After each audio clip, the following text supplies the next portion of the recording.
নমস্কার। শ্রাবণ মাসে শিব পুজোর বিধি সিরিজে আপনাদের সবাইকে স্বাগত।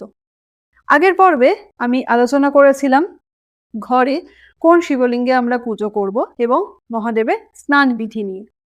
আজ আলোচনা করব মহাদেবের সবচেয়ে প্রিয় বস্তু বিল্লপত্র নিয়ে। এই বিল্লপত্র আমরা ত্রিদল বিল্লপত্রই মহাদেবকে অর্পণ করে থাকি। অনেকেই এই বিল্লপত্র ব্রহ্মা বিষ্ণু মহেশ বা ইচ্ছা জ্ঞান ও ক্রিয়াশক্তি বা সত্য তম ও রজ গুণের প্রতীক হিসেবে দেখেন।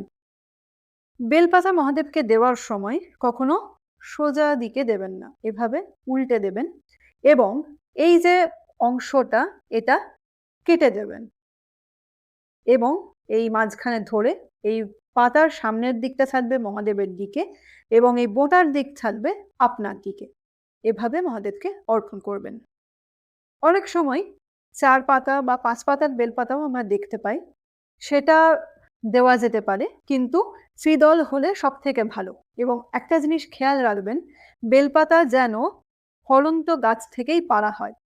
যেন ছোট গাছ বা যে গাছে ফল হয়নি সেই গাছের বেলপাতা দেওয়া যায় না। ফলন্ত গাছের পাতায় মহাদেবকে অর্পণ করবেন। এবং আরো একটা জিনিস খেয়াল রাখবেন, বেলপাতা যেন অক্ষত হয়। পোকায় কাটা বা কোথাও ছেঁড়া ফাটা এগুলো যেন না থাকে। একদম অক্ষতই মহাদেবকে দেওয়া হয়। সব জিনিসই অক্ষত। আজ এ পর্যন্তই। আমরা পরের পর্বে মহাদেবের সব প্রিয় বাহন নন্দীকে নিয়ে আলোচনা করব। দেখা হচ্ছে পরের পর্বে। নমস্কার।